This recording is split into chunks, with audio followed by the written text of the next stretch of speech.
যারা পড়াশোনা করেও উন্নতি করতে পারছো না বা পড়ায় একেবারেই মন বসছে না, তাদের জন্য এই ভিডিওটা কিন্তু অত্যন্ত গুরুত্বপূর্ণ। তোমাদের আজকে এমন কিছুগুলো জিনিস দেখাবো যে তোমাদের জীবন পাল্টেও যেতে পারে। এছাড়া মুখস্থ যাদের হচ্ছে না তাদের জন্য এই ভিডিওটা খুবই গুরুত্বপূর্ণ, যেহেতু এই ভিডিওর মাধ্যমে আমি জানাবো যে মুখস্থ কিভাবে করা সম্ভব। এবং জীবনে মুখস্থটাই কিন্তু সব নয়, কারণ কিছু কিছু রুলস ফলো করলে তোমাদের জীবনের উন্নতি সম্ভব, সেটা নিয়ে আজকে আলোচনা করব। এবং ভিডিওটি ভালো লাগলে অবশ্যই লাইক করবে।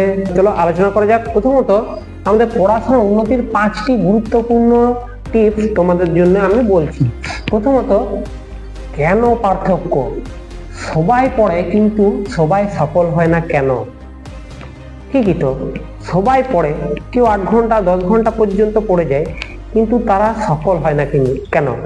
আবার অনেকেই আছে 4-5 ঘন্টা মাত্র পড়ে, তারা কিন্তু সফল হয়ে যায়। দ্বিতীয়ত, শুধু পড়াশোনা করলে জীবনে উন্নতি হয় না, তাহলে কি লাগে? জীবনে উন্নতি করতে গেলে তো শুধুমাত্র পড়া মুখস্থ করলেই হবে না। তাহলে কি করলে তোমার জীবনে সফলতা আসবে, সেগুলো নিয়েও আজকে আলোচনা করব। একজন টপার আর একজন সাধারণ ছাত্রের মধ্যে কি পার্থক্য? মানে একই ধরনের পড়াশোনা করে দুজন, একজন কম নম্বর পায়, একজন বেশি পায়, এই দুজনকার মধ্যে কি কি পার্থক্য আছে সেটা নিয়েও কিন্তু আজকে আলোচনা করব। পড়া না, স্মার্ট স্টাডি চাই তোমাদের জন্য। যারা দেখবে মুখস্থ করে অতিরিক্ত, কিন্তু তাদের সফলতা কিন্তু একেবারেই নাই বললেই চলে। কিন্তু অনেকেই এসে দেখবে কম পড়ে, সামান্য পরিমাণ পড়ে, কিন্তু সফলতা অর্ধেক। তার প্রধান কারণ কি না, লক্ষ্য ছাড়া পড়া আর সময় নষ্ট, এটা কিন্তু লক্ষ্য রাখতে হবে তোমাদের। তুমি পড়ছো, কি পড়ছো? তুমি হয়তো লেখা লিখছো, সেটা কিন্তু সময় নষ্ট আর কিছু ছাড়া আর কিছুই নয়। হ্যাঁ, লেখাটাও প্রয়োজন, সেটা কিন্তু পড়ার মধ্যে পড়ছে না। পড়ার সময়টা তোমাকে পড়ার সময়ই রাখতে হবে। বসে বসে লিখছো, সেটা ভাবছি যে আমি আমার পড়া হয়ে গেল, সেটা কিন্তু কখনোই নয়। মুখস্থর টাইমটি হচ্ছে শুধু পড়ার সময়। দ্বিতীয়ত, বুঝে পড়া, মুখস্থ করা। বুঝে পড়া কিন্তু অনেক বেশি, মুখস্থ করা কিন্তু খুব কম। তুমি যদি বুঝে বুঝে সেটাকে পড়ো এবং পরবর্তীকালে নিয়ে লেখো, তাহলে জীবনে উন্নতি সম্ভব। প্রধান কারণ কি না, তুমি তখন মুখস্থ করছো না, তুমি বুঝে পড়ছো। বুঝে পড়লে তুমি বানিয়েও লিখতে পারবে। দেখবে পরীক্ষার পেজের উপরে লেখা থাকে নিজের ভাষায় উত্তর দাও।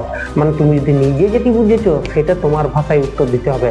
মুখস্থ হুবহু লেখো, সেটা কিন্তু কখনোই বলে না। তৃতীয়ত কি বলেছে, নিয়মিত পড়ার জন্য অভ্যাস তৈরি কর। তুমি যদি নিয়মিত পড়াশোনা করো তাহলে কিন্তু অনেক এগিয়ে যেতে পারবে। যারা নিয়মিত পড়াশোনা করে 2 ঘন্টা 3 ঘন্টা করে, তারা কিন্তু অনেকটাই এগিয়ে যেতে পারে। আর যারা কিন্তু হয়তো 7 দিন বসলো 10 ঘন্টা করে পড়ে নিল, তারা কিন্তু উন্নতি করতে পারে না। যারা 365 দিনের মধ্যে 360 দিন পড়াশোনা করে এবং বিশাল পরিমাণ মুখস্থ করে নেয়, তারা মনেও রাখতে পারে। কিন্তু হঠাৎ করে কোনো স্টুডেন্ট যদি 1 থেকে 1.5 মাসের মধ্যে পড়ে শেষ করে নেবো, সেটা কিন্তু তার পক্ষে সম্ভব হয় না। 4 নম্বর কি, নিজে নোট তৈরি করা। তুমি যদি নিজের নোটটা নিজে তৈরি করতে পারো বানিয়ে, সেটা হলো সবচেয়ে ভালো জিনিস। কারণ কি, তুমি যখন নিজে নোট তৈরি করতে পারছো, মানে তুমি সেটাকে মাথায় ঢুকিয়ে নিয়েছো সেই পড়াশোনাকে, সেই কারণের জন্যই তুমি পারছো। 5 নম্বর কি, ডিস্ট্রাকশন কমানো। এটা খুবই গুরুত্বপূর্ণ। মোবাইলের ব্যবহার তোমাকে কমাতে হবে। অর্থাৎ তুমি যখন পড়াশোনা করছো সেই সময় তুমি ফোন ঘাঁটছো, তা কিন্তু কখনোই উচিত নয়। ফোনটা ঘাঁটতে হবে অবশ্যই, এখন সোশ্যাল মিডিয়ার যুগ। এখন তোমাকে নানা রকম খবরাখবর দেখতে হবে, সমস্ত কিছুই দেখতে হবে, কিন্তু সেটা হয়তো তুমি সারাদিনে 1.5 ঘন্টা থেকে 1 ঘন্টা ফোনটা ঘাটলে, কি 1.5 ঘন্টা থেকে 2 ঘন্টা ফোনটা ঘাটলে। কিন্তু অনেকেই আছে সারাদিন ফোন ঘাটে, পড়ার সময়তে হয়তো ফোনটা কাছে আছে, তুমি ভাবলে যে আমি একটু রেস্ট নিই, রিলস চালু করলে বা সময় কাভার হয়ে গেল, তাতে দেখা গেল তোমার ক্ষতি। তাই ফোনের সময়টা কমাতে হবে, পড়ার সময়টা বাড়াতে হবে। পড়ার সময় কোনো মতে কিন্তু ফোন হাত দেবে না। পড়াশোনা শুধু পরীক্ষার জন্য না, জীবনের উন্নতির জন্য।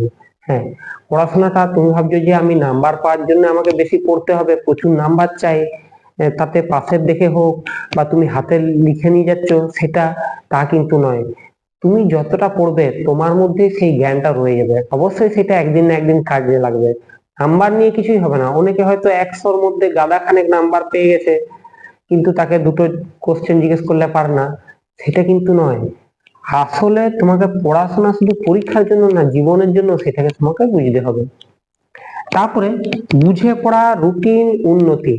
তুমি যদি বুঝে পড়ো আর কিছু একটা রুটিন ফলো করো, অর্থাৎ দুটো সাবজেক্ট সকালে পড়লে, রাত্রে দুটো সাবজেক্ট পড়লে। যারা উঁচু ক্লাসে পড়ো 11-12, তারা সকালে একটা কি দুটো সাবজেক্ট পড়লে, রাত্রের দিকে একটা সাবজেক্ট পড়লে, কিন্তু সময়টা অনেকক্ষণ বেশি দিয়ে, তাহলে কিন্তু সেটা উন্নতি সম্ভব। তবেই কিন্তু তুমি সফলতার পর্যায়ে পৌঁছাতে পারবে। তুমি কোন ক্লাসে পড়ো সেটা কমেন্টে অবশ্যই কিন্তু জানাও।